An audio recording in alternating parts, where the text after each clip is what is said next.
ভারতীয় আগ্রাসনের প্রতিবাদে রাজধানীতে পদযাত্রা করেছে বিএনপির ৩ সংগঠন। ঢাকায় দেশটির হাইকমিশনে স্মারকলিপি দেবেন এই সংগঠনের নেতারা।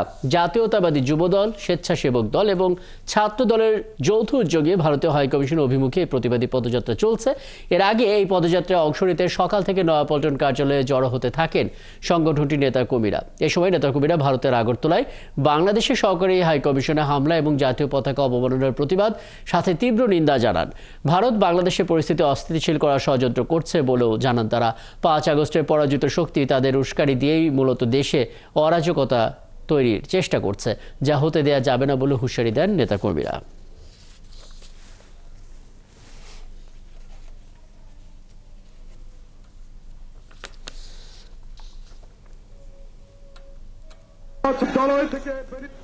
যুবদলের সংগ্রামী সদস্য মোহাম্মদ নুরুল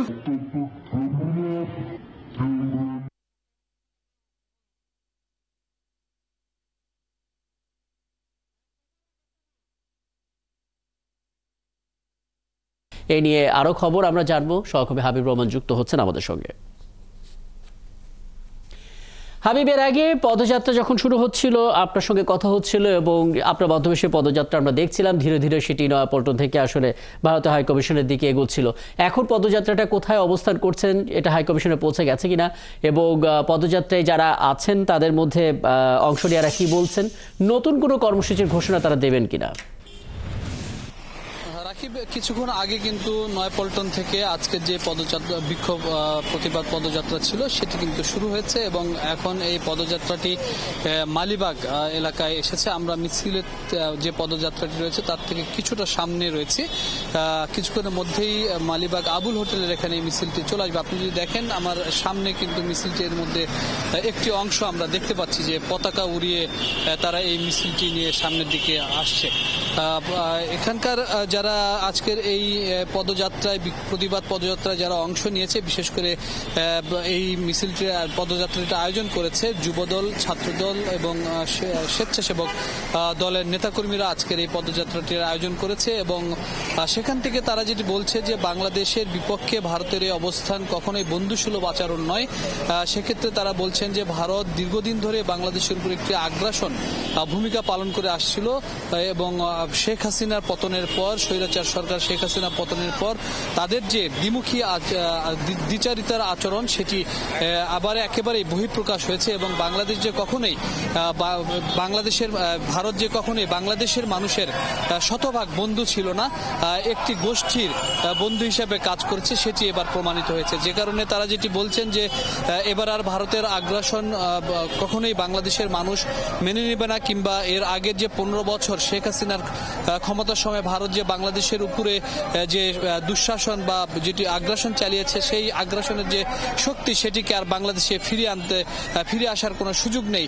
সেই বিষয়গুলি কিন্তু এই যে আজকের পদযাত্রা বিক্ষোভ পদযাত্রা সেখান থেকে কিন্তু তারা ঘোষণা দিচ্ছেন এবং তারা যেটি বলছেন যে গেল 15 বছর বিএনপির নেতাকর্মী যতটা নির্যাতিত হয়েছে, যতটা নিপীড়িত হয়েছে আওয়ামী লীগ দুঃশাসনের আমলে, এখন পর্যন্ত প্রশাসন থেকে শুরু করে বিভিন্ন জায়গায় সেই দুঃশাসনের যারা দোষর রয়েছে তারা এখন রয়েছে, তাদেরকে সেই জায়গা থেকে সরাতে হবে এবং একটি বাংলাদেশে গণতান্ত্রিক যে প্রক্রিয়া সেই গণতান্ত্রিক প্রক্রিয়ার ব্যবস্থা চালু করতে হবে এবং সেটি বিএনপি মাধ্যমে সেই গণতান্ত্রিক প্রক্রিয়া চালু করতে চায় দলটির নেতাকর্মীরা, সেটি কিন্তু বলেছেন। এর মধ্যে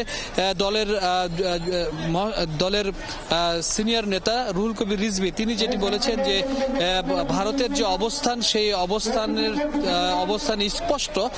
ভারত আবারও আওয়ামী লীগ স্বৈরাচার সরকার আওয়ামী লীগকে আবারও বাংলাদেশে ফিরিয়ে আনতে চায় এবং তারই ধারাবাহিকতায় বাংলাদেশের বিপক্ষে নানা ধরনের অপপ্রচার চালানো হচ্ছে এবং যে অপপ্রচারগুলো চালানো হচ্ছে বাংলাদেশের বিপক্ষে ভারতের মিডিয়া থেকে শুরু করে ভারতের যারা রাজনীতিবিদ রয়েছে তারা যে মিথ্যাচার করছেন তার প্রতিবাদ জানিয়েছে বিএনপির পক্ষ থেকে এবং তারা যেটি দাবি করেছেন যে বাংলাদেশ একটি অসাম্প্রদায়িক দেশ এবং এখানে সব ধরনের মানুষ বসবাস করে এবং সাম্প্রদায়িক যে শক্তি, সম্প্রীতির যে শক্তি রয়েছে এই বাংলাদেশে সেটি কখনোই এই স্বৈরাচার এই ভারতের যে মিথ্যাচার তার মধ্য দিয়ে কখনোই এই সম্প্রীতি নষ্ট করা যাবে না।